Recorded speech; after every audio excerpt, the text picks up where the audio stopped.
the platform of entrepreneurs that sold on eBay is really what inspired me. And I loved being behind the scenes, helping people build businesses on eBay. But being behind the scenes and helping entrepreneurs power their businesses gave me so much purpose. And as I matured in my career, I realized that real estate agents are the largest class of entrepreneurs in the US economy.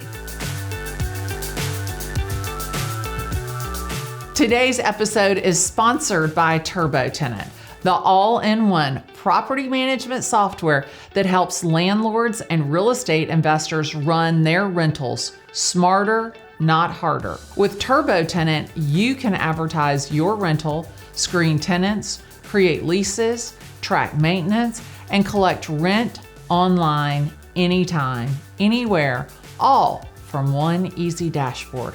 Trusted by over 850,000 landlords across the country, including me, TurboTenant is affordable, easy to use, and you can start for free.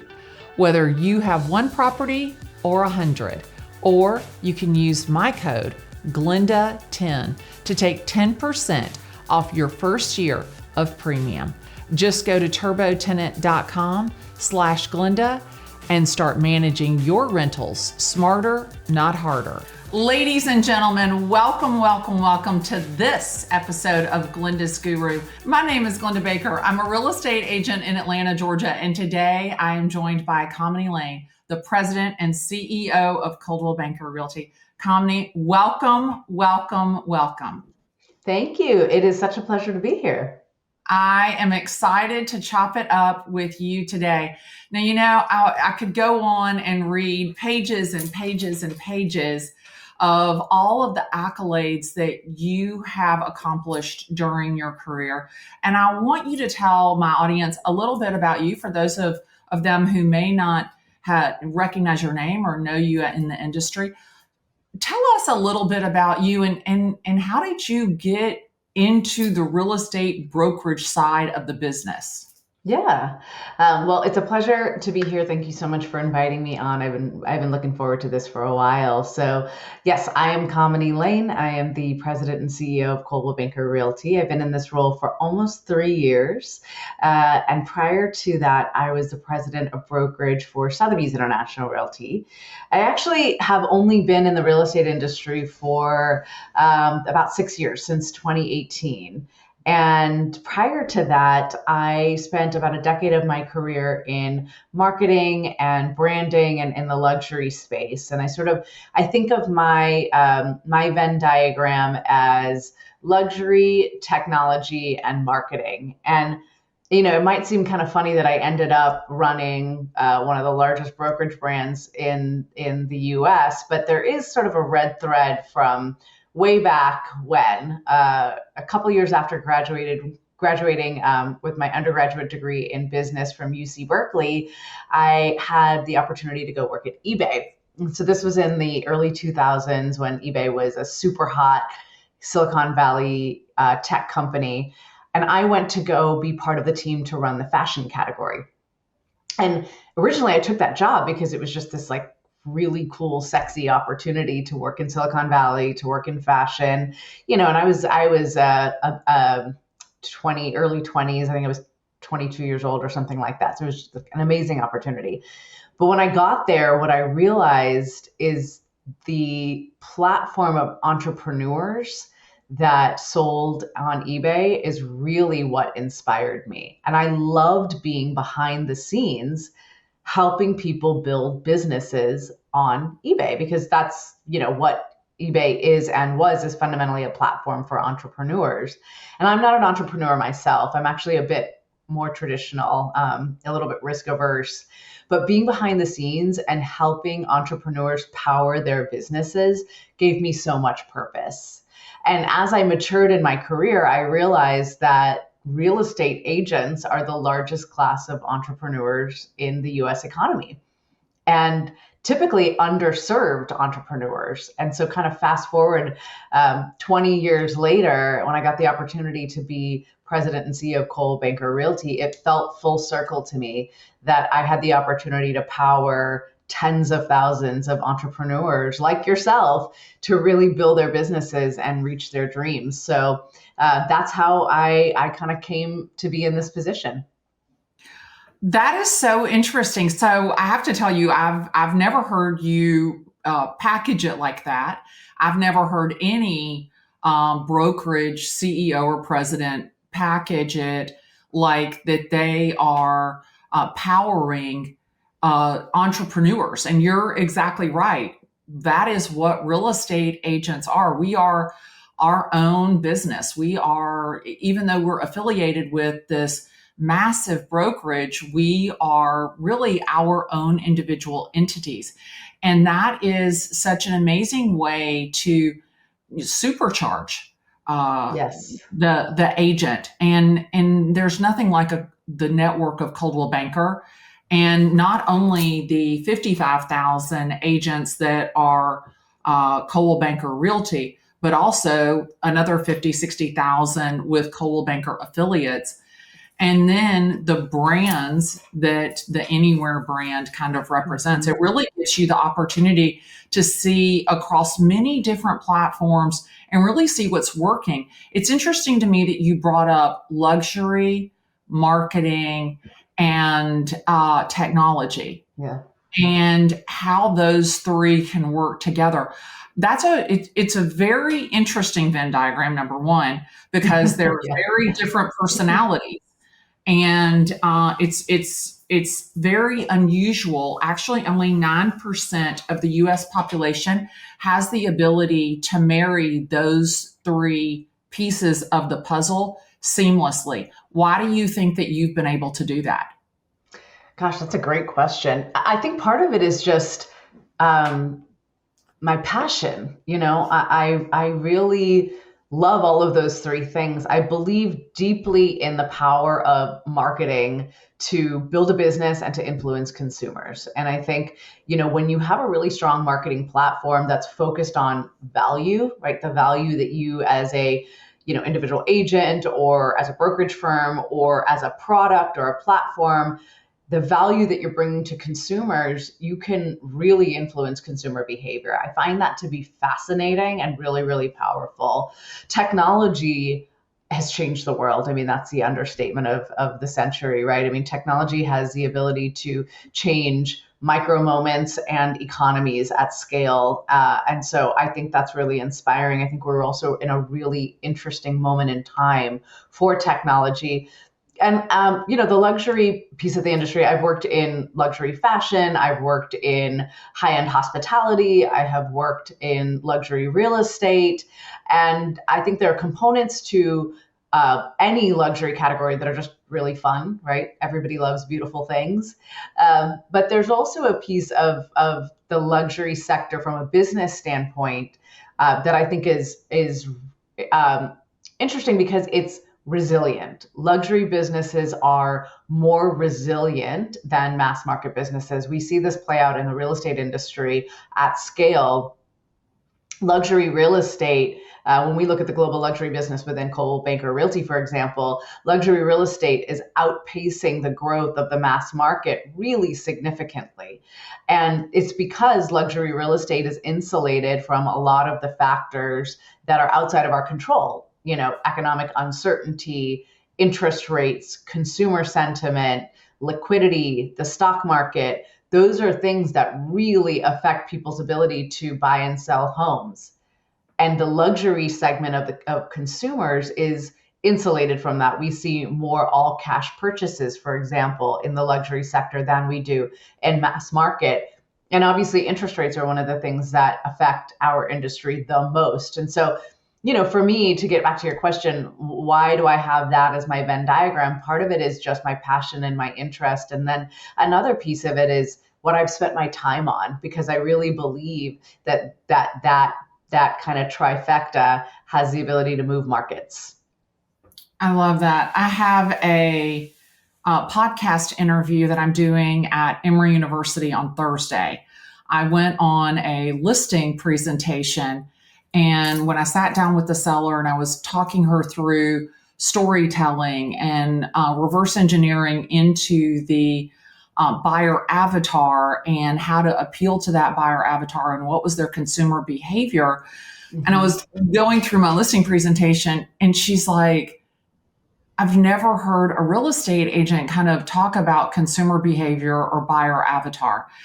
And she goes, I'd love to have you on my podcast. And I was like, oh, wow. So I think that you hit the nail on the head when you talk about how our business has really kind of transitioned into understanding, number one, who is the consumer? Mm-hmm. And what are their behaviors and how to communicate with them. And I was doing some research this morning, and 71% of the luxury market in Atlanta is cash buyers today. Wow, that's amazing.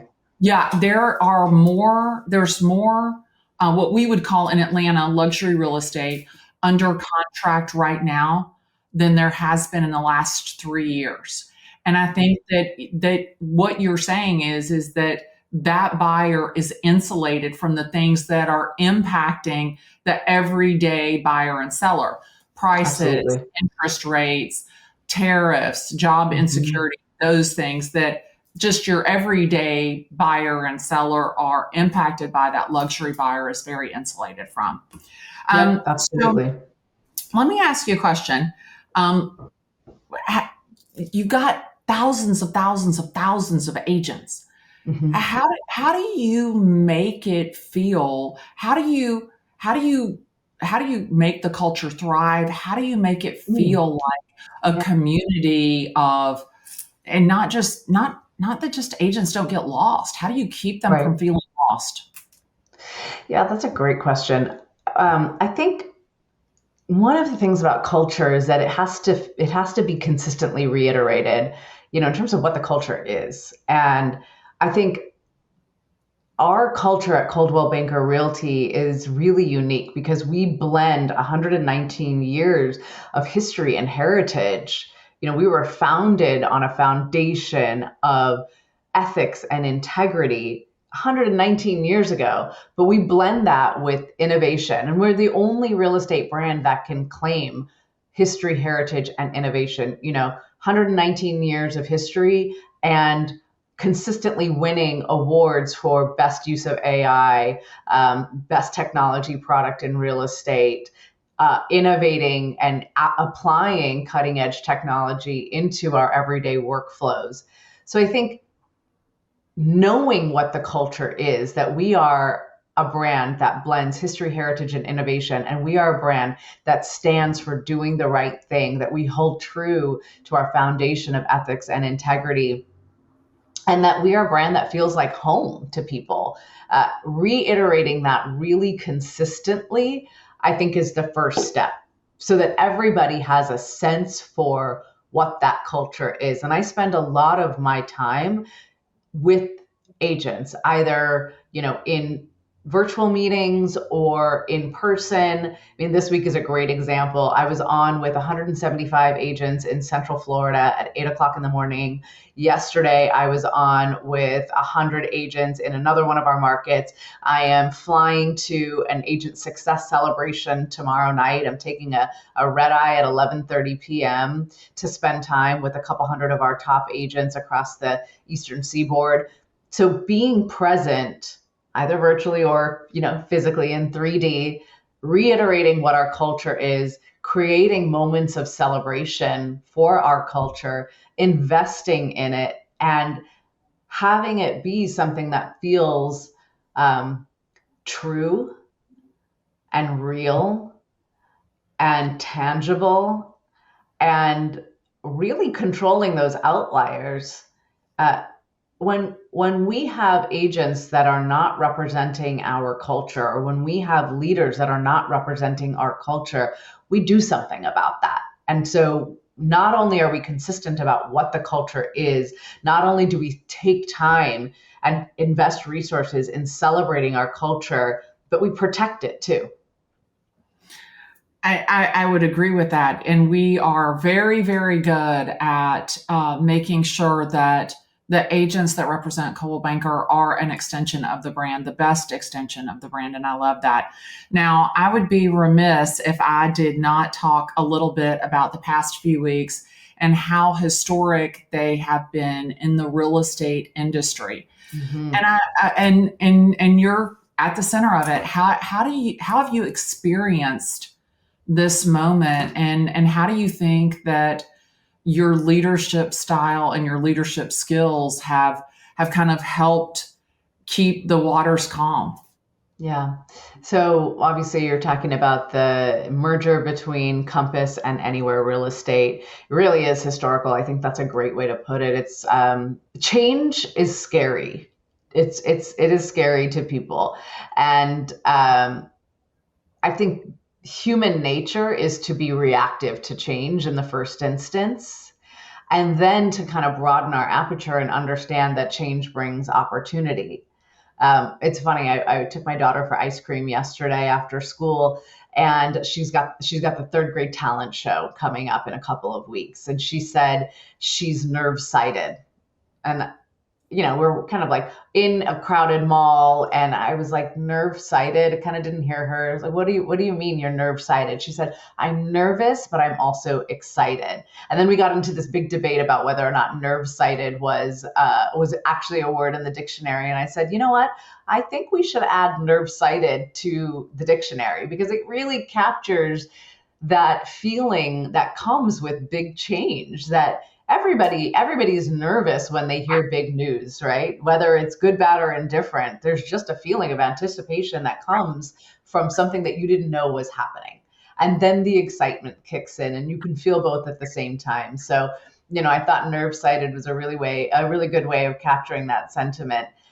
And I think for me as a leader, it is really about getting out there, finding moments to communicate to people, to transition the nervousness to excitement, to broaden the aperture to opportunity, and just being really direct about it. My leadership style is based on transparency, clarity, and authenticity. I strive to always be transparent about what is happening, to be really clear about why it's happening, and to represent myself in an authentic way, so that I'm, engendering people's confidence. And that's what I've been trying to do. Again, it's a lot of similar kind of tactics to maintaining culture, which is just communication, getting in front of people, picking up the phone every time somebody calls, and really employing transparency, clarity, and authenticity, and sharing what I know,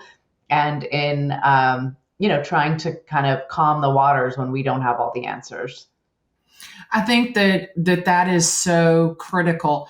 I talk a lot about when you're on a flight and the captain comes over the speaker and says, ladies and gentlemen, I'm going to have the flight attendants take a seat. We're going to stop Mm-hmm. service. I'm going to ask you to buckle up. I'm expecting that we're going to hit some turbulence. It's going to last Mm-hmm. about 17 minutes. And then once we kind of get on the other side of that, they'll get back up and resume service, and hope everybody is, doing well. And they give you that play by play of what to expect. And you could be bouncing around like a beach ball, but you're expecting it. Like you've been told what to expect. So there's some clarity and some certainty. And Mm-hmm. there's also someone who's told you, hey, expect this, but we're going to get Yeah. on the other side. And I think that in leadership positions, that is a critical piece of the puzzle, because when people don't hear from the person at the top, they start making Correct. up their own stories. They start Correct. making up their own scenarios. And I think that is when you're behind that, as a leader, you are on the defense. Whereas if you are in front of it, you are on the offense, and you are the one leading the ship. The ship is not out of control. And it's funny that you say nerve sighted. I was at church on Sunday, and the pastor made a comment about, rather than being reactive, have respond ability.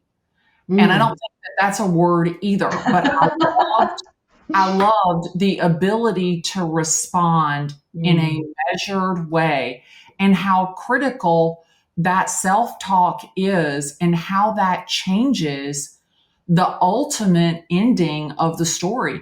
When you're reacting, you're all whacked out, you're not really thinking clearly on what you're doing in that moment.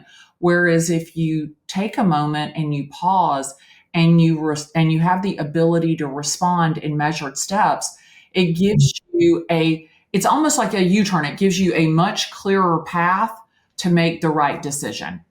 Absolutely. Yeah. No, it's really important to give people as much information, as much in advance as possible so that they feel prepared to make those left and right and U-turns so that they feel like they are also driving their own car, like it's not out of control because, people will fill in a void. They won't let the void be empty. No. And so as leaders, I think we have to understand human nature and ensure that folks don't feel like they have voids that they need to fill in. Right. I think that's critical. Now, we talked a little bit about like the massiveness of the network. We talked a little bit Mhm. about your leadership style. You said that you were on a call with 175, a call with Mhm. and you're traveling to be in person with 200. I guess I'm number 199. I'm excited to be there with you coming up and have Mhm. some time face to face. I think that you are right, that they want to see you. It's just like our sellers. They want to know, our buyers and sellers, they want to know that we're in the boat with them. And I think that agents and management and leadership, they want to know that you're in the boat with us. Yes. Yes. I mean, being an entrepreneur can be very lonely. And I think we have to recognize that as leaders in a brokerage business, that we have to help our agents feel like they're part of a community that's in it with them. That, every agent is building their own business, whether it is selling a couple homes a year or it's selling dozens of homes a year, whether it's, selling $1 million in volume or, like some of our biggest teams selling $1 billion in volume. Everybody wants to feel like they're not going it alone. And that is part of our responsibility. Yeah. I think that making people feel significant is the secret to success. Hmm. Always. I Absolutely. think, because, I think that when you're talking with someone, one of the things that I learned many years ago is that it's not about you, but it's about them. Hmm. And rather than trying to be interesting, I always want to be more interested in the person that I have the opportunity to be in front of or talk to Hmm. or share time with. They say that your greatest asset is your time, but I don't know if I agree with that because I think that it's attention. It's Hmm. not just time, it's attention. Because think about how much time you spend in the presence of other people on your phone, multitasking, doing something different. And yesterday, that time with your daughter, getting an ice cream, talking through being nerve sighted, like you were there present with her and she had 100% of your attention. Think about how valuable that was more than just the time if you weren't really present. Yeah. And, I have a lot of people ask, what's the sort of secret to being a working mom? I have a 9-year old and a 2-year old. And, it's very challenging because I want to be a very present mother and I want to be a very present partner to my husband and I want to be a very present CEO and leader to this company. And I think a piece of it is understanding that you cannot do everything all at once. You cannot be all things all at once. And so you have to choose, for me, I have to choose what it is I'm doing with my time and attention in any given moment. And I will see that, with my toddler in particular, how babies are, right? So if I'm checking my email when I'm in her room with her, reading her a book or giving her some milk, she will just say, mommy, mommy, mommy, mommy, incessantly until I put my phone down. And the reality is that that time where she's saying, mommy, mommy, mommy, mommy, I'm not focused on her.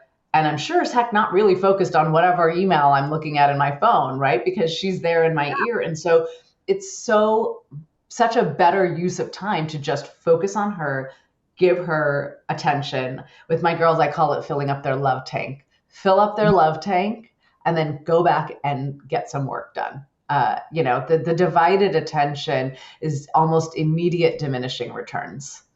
100% on every single level. My little grandson, my daughter lives 15 minutes from me. My son lives 15 minutes from me, and they're 15 minutes apart. And my daughter has these two little boys, 6 and 4. And I get to see them all the time. I was at soccer practice with them last night. And my little grandson, a lot of times we go eat hibachi. They love Japanese hibachi. Mm-hmm. And so I remember I said to my son was with us, and he was on his phone. And I said, everybody that you need to be worried about is sitting at this table. Put your phone down. And I didn't think too much about it. And yesterday I had picked up my phone. Somebody had texted me something, and my grandson, 6 years old, walks over to me and he's like, Glitter. He's like, what are you doing? I said, oh, I'm responding to this text message. And he goes, everybody that you should be concerned about is right here in front of you. And I was like, they're listening, like they see what you're doing. And I think that and it's not just children. I think that the agents that you lead, they see what you're doing, and we are here because we want to be led. I don't know if you knew this. I had shared this with Liz and Sue, but one of the reasons that I selected to work at Coldwell Banker when I was looking for brokerages to make a change to was the female leadership, the women leadership roles. And, I was trying to make this sound not so anti-male, but we are an industry of women led by men. Yes. And I'm just like, what in the world? And I love, and it just came out today, and we wrote this down. I want to make sure I say it right. Anywhere was named one of the top companies by Forbes for women. And I think that women in our industry, I don't want to say have been overshadowed, but we have kind of been, the nuts and the bolts behind this industry for so many years, but the face of the industry has been very different. And I love the fact that at Coldwell Banker, at Anywhere, that our leadership is so female driven. Talk to me a little bit about that. I mean, it's so important. So, women make up the vast majority of real estate agents in the US, but are very much underrepresented in leadership. And that is in terms of team leads. So, in terms of agents in the field, so team leads, top producers, and in terms of brokerage leadership. So most brokerage CEOs and leaders are male. We've actually made a fair amount of progress over the past years, even since I've been in this industry. We've made a fair amount of progress within Anywhere Real Estate. We have a number of amazing female leaders. A number of amazing female top agents. So many of the top agents within Coldwell Banker are women, yourself included. And I think it's incredibly important, first of all, just to get the diversity of perspective in leadership. With diversity of perspective comes diversity of thought, and that leads to diversity of strategy. And the only way that you can ensure as a business that you really are implementing the best strategies to grow business, to be the best, to be leaders, is having that diversity of perspective and strategy. And, as a brokerage, how could we possibly aim to provide the best service to all of those female real estate agents if we don't have any women in leadership who are providing their own perspectives? I think it's incredibly important. It's so important. And, I've got to tell you, I mean, you look at the Wall Street Journal, top agents and, at the very top, the Jills. And I mean, if you want to talk about, what is such a stellar reflection is not only is it, the Jills or Jill Biggs in Hoboken or Jade Mills in Beverly Hills, you're talking about very established women. These are, women that have been in the industry for many, many years that have had lifetime track records of success. And it's so, again, and one of the things that drew me to this company was to be surrounded by that type of greatness because I could see myself in those women. And it was so critical for me. And I hope that one of the legacies that that I spearhead, that I leave behind is for women. It's so critical to me for women to not only have a place in leadership and have a voice in real estate, but also to have a financial independence that real estate provides while a lot of times still being a full-time mom. Absolutely. I think that that's one thing that most people really don't realize. I mean, when I got into real estate, it was specifically because I didn't want to miss a soccer game. I didn't want to miss a cheerleading competition. I didn't want to miss a Valentine's Day performance. And I was able to go to all of that and still sell real estate to my friends. My son, when he was in fourth grade, he got sick at school, and the nurse said to him, "Does your mom work?" She was trying to figure out, where did she call me, or could she call me, or could I come? And he goes, "Oh, my mom doesn't work. She talks on the phone and sells houses to her friends." I love that. Well, at first I was a little bit surprised because did he not think I worked? And then once I kind of thought about it, I was like, wow, what a great vantage point from my son that he sees how much I enjoy what I do. And I think for me, real estate, it's not even like, to be honest, it's not even like work. And I probably shouldn't tell you, but I would do it for free. I love I do. I love it so much. I wake up every single morning and I feel so blessed. I feel so blessed to get to work with people that I love and people that I respect and admire. And I certainly include you in that group. Thank you. But I have to ask you, when you started, I mean, you're obviously well educated and accomplished and could have gone into many different fields. Did you ever realize that you would be the female leader? Not, I mean, you're a leader across the board without a female leader. But did you ever think that you would be this female leader that would have the ability to inspire, impact, and influence a generation of women? Gosh, no. Even when you put it that way, it's such an honor. It really is an honor to have this job. I mean, you talk about your son's framing of your job, and I think about, this is more than a job. This is an honor. And I know I never thought that.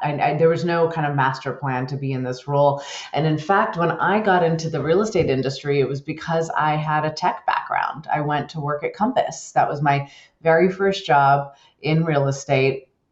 And they wanted me because I had worked in Silicon Valley. I'd worked at startups. I'd grown startups. And so that was why I got that job. And when I started to understand what real estate was all about, I kind of lit up, because what I realized is that it's about people, and it's about making a difference in people's lives. And, in this position, I have the opportunity to make a difference in so many people's lives. And it kind of goes back to, the conversation about women. A lot of it is just role modeling. I remember when I was growing up, my parents are from India. They immigrated to the U.S. in the 70s. And as I was growing up, there were no Indian women in corporate America. And then one day, I got wind of a woman named Indra Nui, and she went on to become the chairwoman and CEO of PepsiCo, the one of the most powerful CEOs, one of the most influential CEOs in the US, in the world, I would say. And she was from the same part of India that my dad was from, Chennai. She was born and raised in India, moved to the US, worked her butt off, rose through the ranks, and became CEO and chairwoman of PepsiCo, one of the most influential companies in the world. And I thought, oh, I can do that. I can become a CEO one day because there's another Indian woman who has done that. And whether it is, showing up as a woman or, a working mom or, even somebody that just has a more transparent personality, I think it's so important to role model for all of the little boys and little girls out there who are striving to make sense of themselves in the world.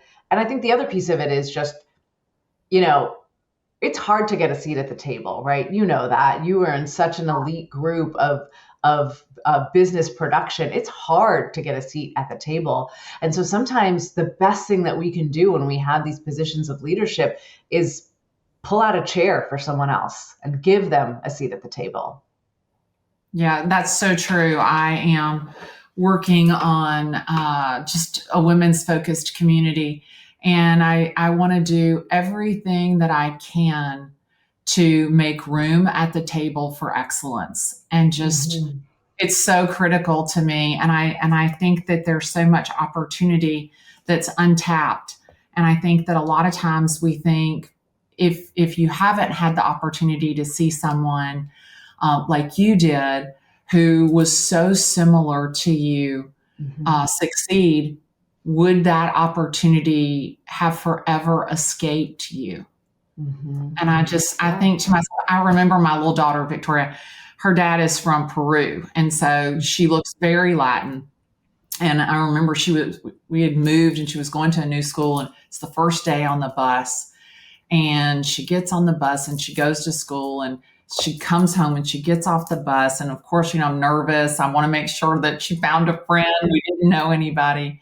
And she gets off the bus with this little girl, Stephania. And we're walking home, and Stephania goes to the right and we go to the left. And I said to her, I said, how'd you meet Stephania? And she goes, well, she was the one who looked most like me. So I figured we'd be friends. Oh, that's And so I mean, she sweet. was in third grade. And I thought to myself, wow, I mean, you don't even realize how young that Mhm. modeling impression and seeing somebody like you, Mhm. what impact that can have. So I Mhm. love that. I can't believe you said that. That makes it almost brings tears to my eyes. Okay. All right. So I'm going to do some rapid fire questions. And I'm going to ask, I didn't even ask you about AI. Let me ask you before, because I've got a few more minutes. How do you think that AI will impact our industry as a whole? Mm.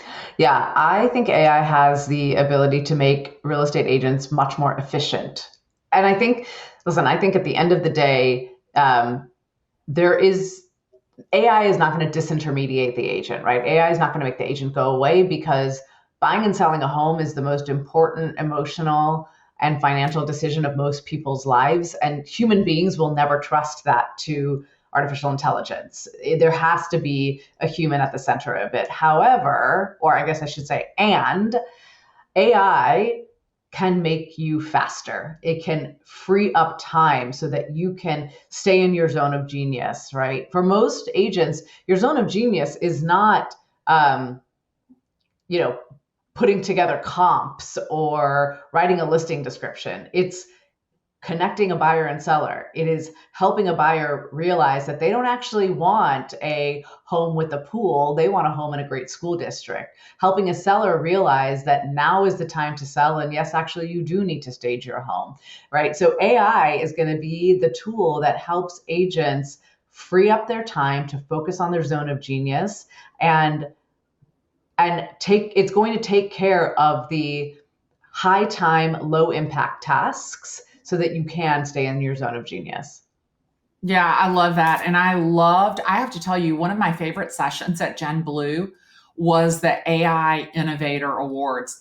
It was so I fun. thought I thought it was absolutely amazing, and I loved John Reyes and his presentation. I almost was so sad that I couldn't rewind and just sit through Hmm. every session that he did. He was awesome. He was amazing. So, okay, let me ask you some rapid fire questions first. Okay, All right. what is your go-to mantra when navigating change?